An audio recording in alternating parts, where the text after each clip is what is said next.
Hello, welcome back to White Collar Woker. So what are we talking about today? We are talking about why the EU is wrong and what the difference is between the British system and the European Union system. Now let's start with Britain. The sovereignty and the ability to create laws is solely with British Parliament. There is a UK Supreme Court which was created in the Tony Blair administration around 2007-2008, of which one of the members was the Honourable Lord Jonathan Sumption. But any law created by the UK Supreme Court can be overturned by Parliament. And this also means that the UK doesn't have a written constitution. There's no Bill of Rights and amendments for British people. Any law can be revoked or invoked by the British Parliament. This is different to the European Union, which created something, for example, called the European Convention of Human Rights. And Europe has a different system. It's a judicial system where there is no law that France, Germany, or any member of the European Union can introduce that is above the legislation of the European Convention on Human Rights. One of the laws of the European Convention on Human Rights is the ability of association, free speech. And there's no law that France, Germany or anyone can introduce that supersedes the laws and the constitution of the European Convention on Human Rights. That's not the same for the UK. Parliament can introduce things that go against the European Union, the European Court of Justice, because sovereignty in the UK and laws are created by Parliament. Now, this is why the European Union is wrong. And wrong is a bit of a subjective term.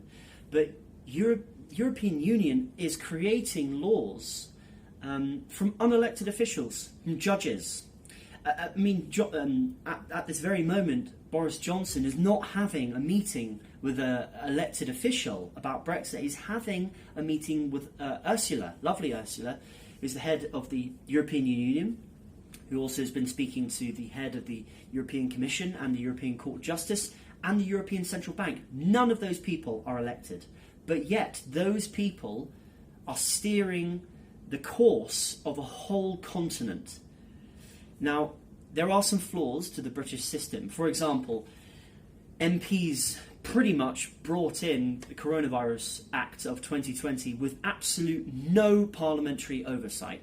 MPs can bring in any law that infringes on your rights. They can lock you in your home, they can fine you, and you can't do anything about it because there's no written constitution that upholds your rights.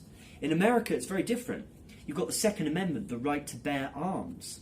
And there is no law, the Supreme Court, the House of Congress, Senate, there is no law that they can bring in that can infringe on your Second Amendment right to bear arms.